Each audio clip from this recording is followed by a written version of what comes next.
Hello and welcome back to video 4. This video is called Applique because that's the technique we're going to be showing you how to use. Applique is the fabric version of collage, so we'll be looking at how to do applique with you by choosing lots of different fabrics. So enjoy this next session.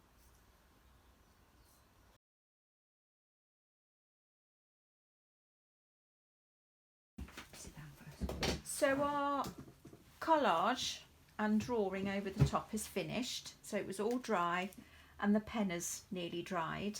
So what we're going to do is look for some fabrics now to do the applique and the textile stitching side of the artwork now. So I'm going to just put that out the way there and have a look at some fabrics that we can find. I've found these in my studio, good old mixture, and so basically it's have a look around the house what you've got. I've got some, it looks, I was going to make some bunting here. This looks like a school uniform. There's some scrim, which sometimes people use for cleaning things. Some hessian, like you can get those as sometimes some old bags used to those. A bit of a like a old tea towel. Shirting I've got a good, and some plastic from an apron that we used to use. So those are the applique fabrics, which are the fabrics you put on top of the background. Now the background is like a calico, and it's quite thick, this calico, and it's a bit like traditional tea towel really. So you could cut up an old tea towel, even if it's got old marks on it, don't worry about it, because we're going to put lots of other bits of fabric on top. Now when we start planning to use the little bits of fabric, we will need to iron them. So these have all bent out of shape, they've been in a bag for ages. So what we'll need to do is iron these fabrics. And also you've noticed I've picked all sorts of different fabrics, not actually the colours I've used, they're all different, but that doesn't matter. You can use whatever fabrics you like. That's a bit similar, so maybe I wouldn't use that. That's too similar, it would get lost. That fabric would get lost, but it's such a different texture because it's so fat and fluffy. You could use that. But what I'll need to do now is choose my fabrics and iron them.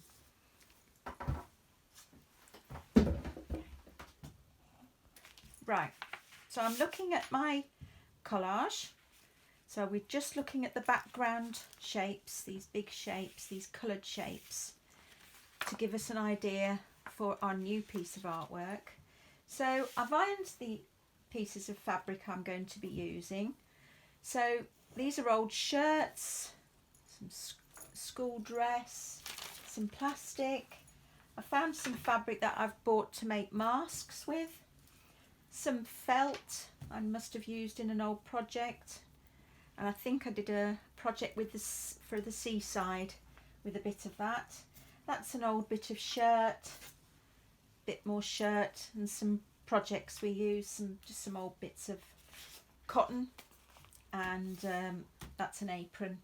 So what I'm going to do is just look at the vague shapes. So we probably won't be able to replicate this ripped shape or these shapes, but we'll just follow the ideas of these shapes. Like this is a triangle, sort of.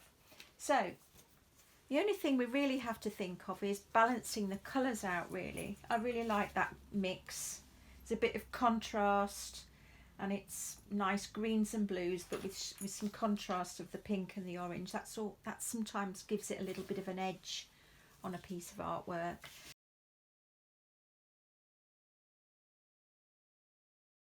So I'll start at the top right, iron this background. It's so much easier to use fabrics when it's been ironed, because look, it just lies so flat. I think I prefer that one upside down, but I like that jagged edge, so I'm going to keep that jagged edge in there, leave that there. Now I've got pins, I've got loads of pins around the house, but if you haven't got pins, you could always just have a little bit of tape and just stick them down like that. That will hold them down. I will stick a few pins in these. I won't put it there because I'm going to put something else on top.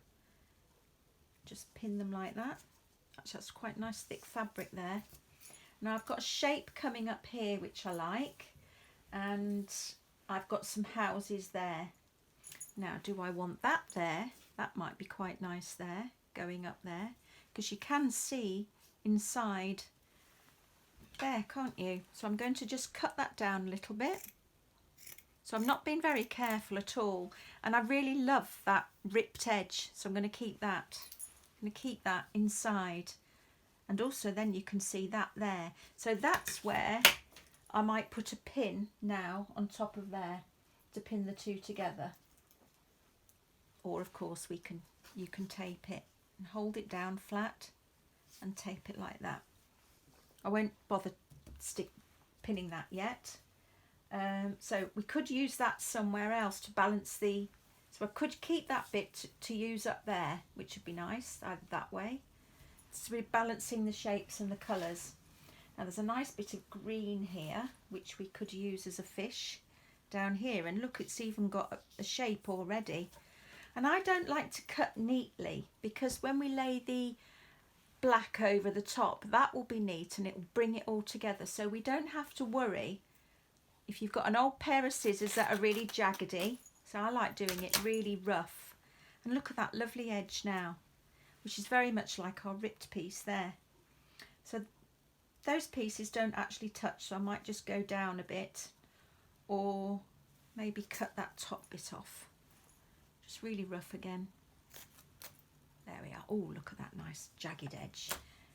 So there we are. That might go over there, or we could put that over there, whatever you fancy. I think I'm going to put it over the top. There.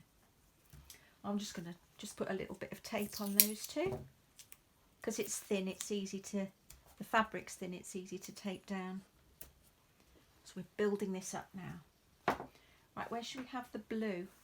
The blue's quite strong, isn't it? It's quite in your face. So we could have a bit up there. It's a nice rough edge, or we could put a bit down there. We could use a stripe across there. And we've got some more blue here. So we could, I think we'll put this blue there to start with.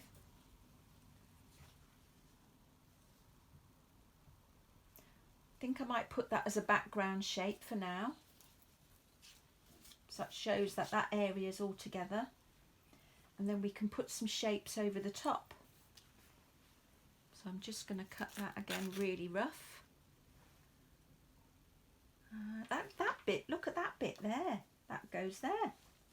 That sort of mirrors that, doesn't it? Because it's a rip there. So I'll use that bit, but it's nice to have something underneath as well, not all bitty. It's nice to have it layered. It reminds me of a Ben Nicholson painting. You look up Ben Nicholson, you'll see this reminds me of an image of his St. Ives pictures. So just put those down.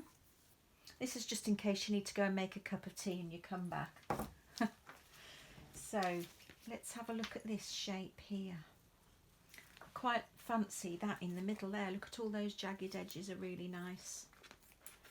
I don't have to worry about cutting it. I do want to make it less of a triangle though. I don't want it to look like a triangle, so I think I'm going to take this edge off. There.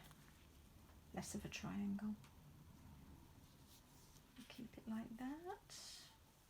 Just having a look at the shapes, get it nice and balanced. I think I quite like that. There. That's less of a triangle. There we are. I'm going to put a bit of tape on that, because it's quite difficult to, it'd be difficult to stitch through that or pin it. But we've got this little bit, I'm going to keep that for something else. Now this dark green. So we've got green here. I'm just looking around where we'd like to put this. I could put that there. Let's just see. Quite fancy that there. No, make it too square. So we're just playing around with our shapes and our colours. sort of just grows with you really. Now I do quite like this idea of the orange still, bringing it all together. So we kind of need to make angles of this because it's oblong. We kind of need to make some thinner bits that we can play with. So rip it if you can. So it'll give you a nice different textures. These are only just ordinary kitchen scissors, nothing fancy. So we've got a nice curve on that bit. So it's just, and that ends with a point there. So I'm just going to chew it with my scissors.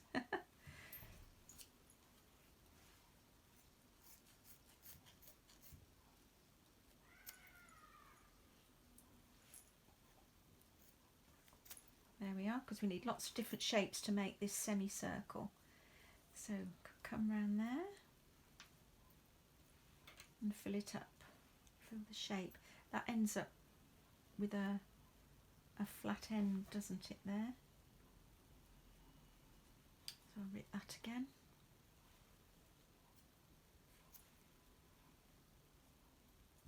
Oh, that ends with a nice point there, doesn't it? Maybe we use that point there.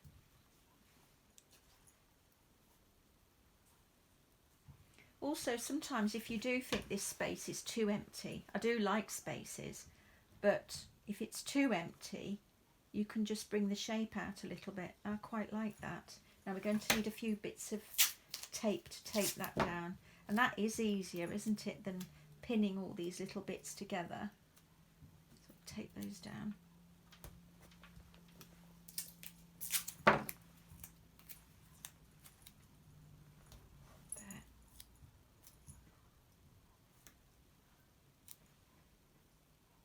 And there, that's really coming together. Now we were going to use this, so maybe we could use that on there. I think we'll use that on that bit there. So I'll make it a bit smaller. And maybe change, no, it was that to there. I think I like that way round. So it's just playing around really, looking at what we've got and then having a little play around with what you think of the shapes and how you want them to work for you. Right, so we just need a bit more detail here in our triangle down here. So we've got our bit of plastic wrapping here.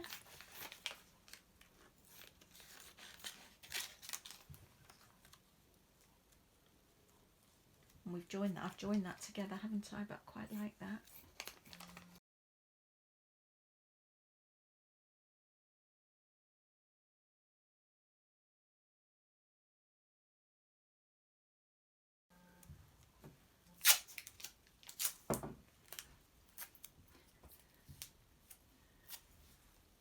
Right, so I'm just sticking this down.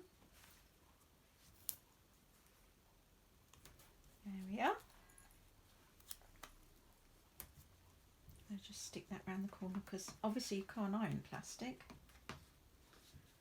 There we are. So I'm just going to stick that down properly. Now we just need a few more different bits and bobs here at the top. So I could put that little bit of shiny thing there.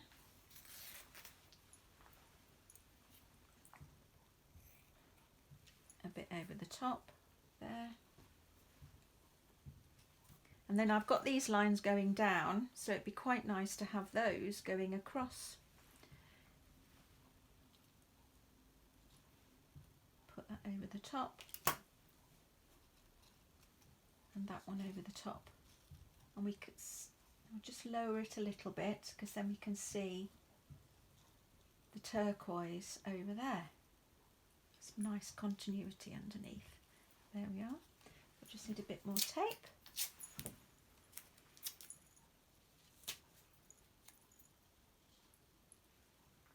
And that there.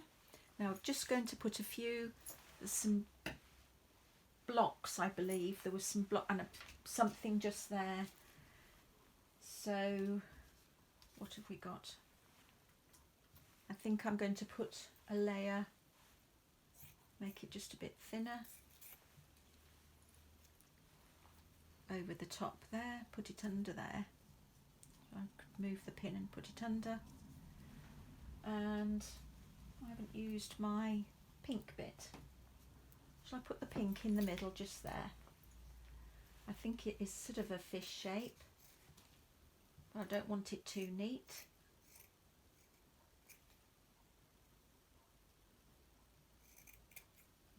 That's too neat.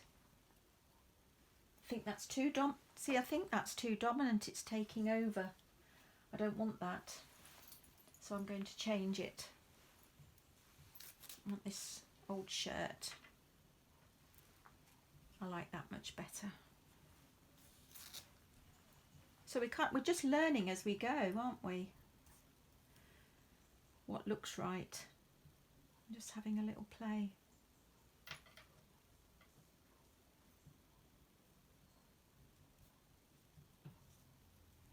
No. Does that work?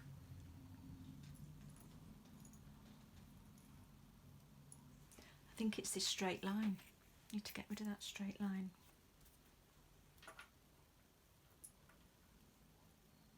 I like that now. I'm going to pin that because it's very fine.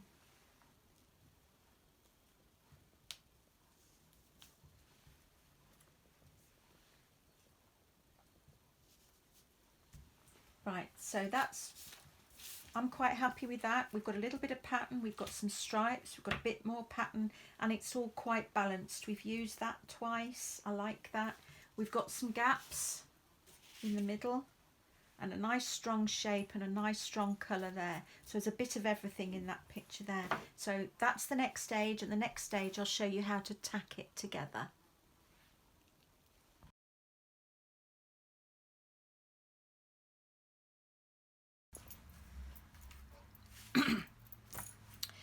So these are the threads we're going to be using. These are embroidery threads, and you can see they're all quite thick strands.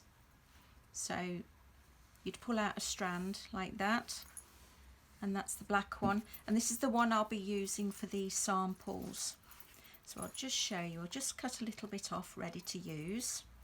So take about that much off, so not too much, because you get lots of knots if you cut too much off. And when I just open it up, you'll notice there are 6 strands. So what I do, what I've always used in my work, is use 2 strands. I find that's the best depth and weight of thread. So what you do is you split it, untwist it, and split it into 3. So I'll just move those out of the way. So that's one ready, a double thread. So there's 4 there. Oh, it's nicely split ready for me. And I'll split that one as well.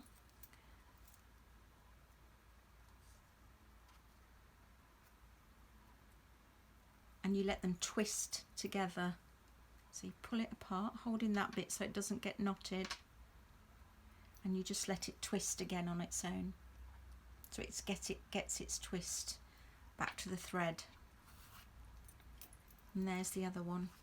So each of those is a double thread, and that's the width I like to use.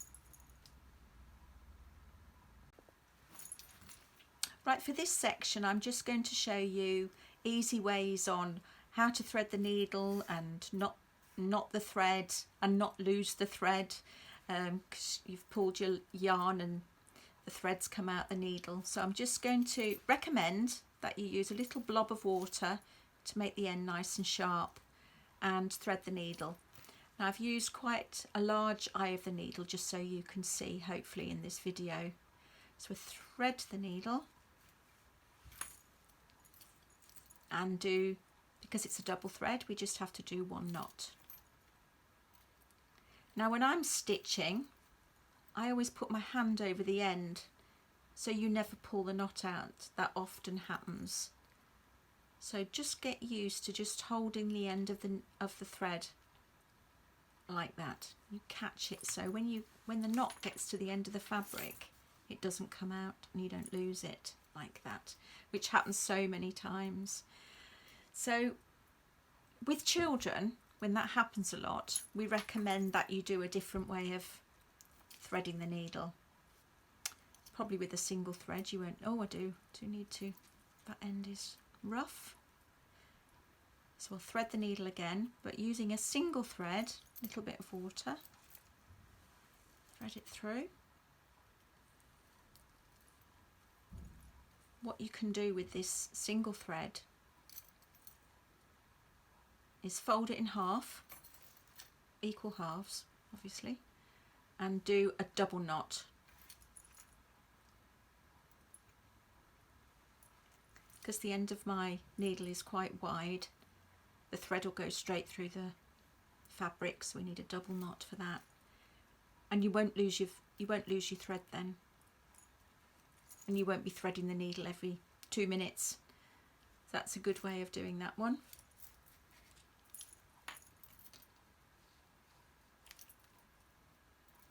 With a double thread, just wet it again. With a double thread, just thread again.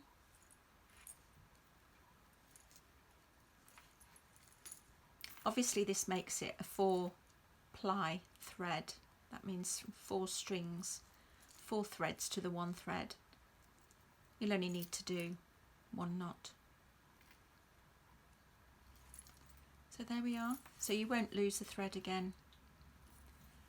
So there we are. There's a few examples how to thread and knot your needle.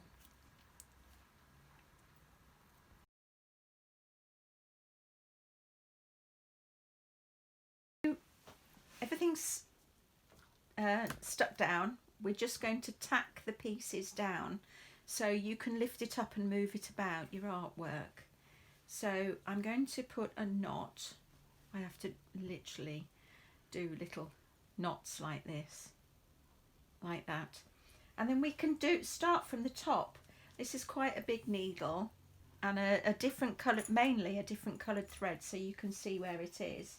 And I would just keep your piece flat and just do some really big stitches. Hopefully yeah, that's it. So just do a back stitch, so you've got a couple of stitches through that plastic bit there. Yeah, just stuck. And then, so we'll just do, but don't worry about the massive big stitches we're doing over the top. We just want to hold these down. So 2 big stitches on there. And then go through the, we'll do 2 big, actually this is a big needle. It's quite hard to get through. Big stitch there,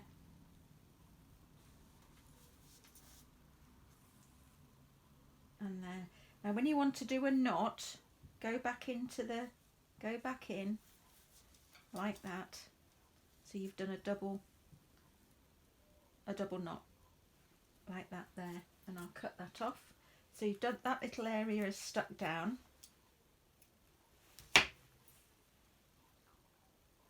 I'll just do you one, I'll show you again how to just do the tacking. I'll just move that down. What I'll do is I'll tack that bit, and then I'll leave you to do the rest. So this bit we've got to go through the rubber on this bit. Oh, so that's a bit hard. No, it's fine, we're all right. Hold it down. Just check that the knot's working, because it's very frustrating if it just comes out. Do a couple of stitches on that bit, because that little bit's separate from that bit.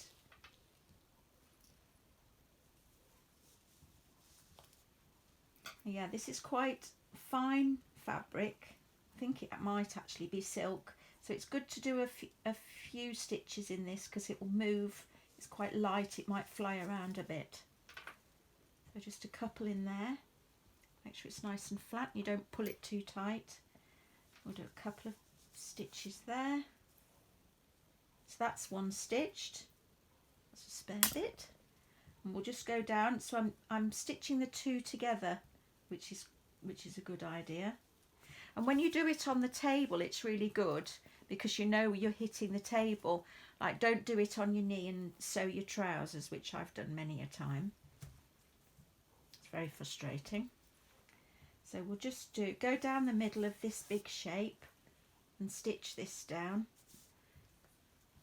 like that.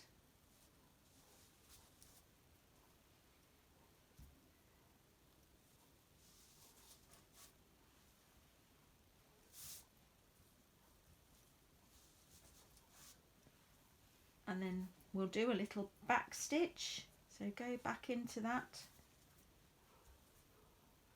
And actually, to do a proper knot, you go into that little loop and you've done a little knot there, so it's less likely to come undone. So there we are. So go all round, just sticking, tacking everything down, so you know it when you lift it up to go and work on it, it'll stay in the same place. So I can move those pins now, and that is stuck down.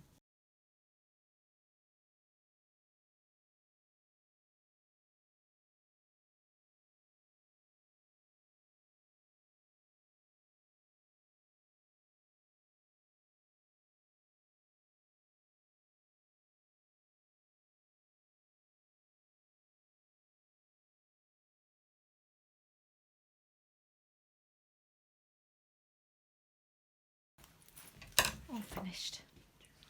Just raise it a little bit towards the camera so they can see some of the orange bits. This way a bit.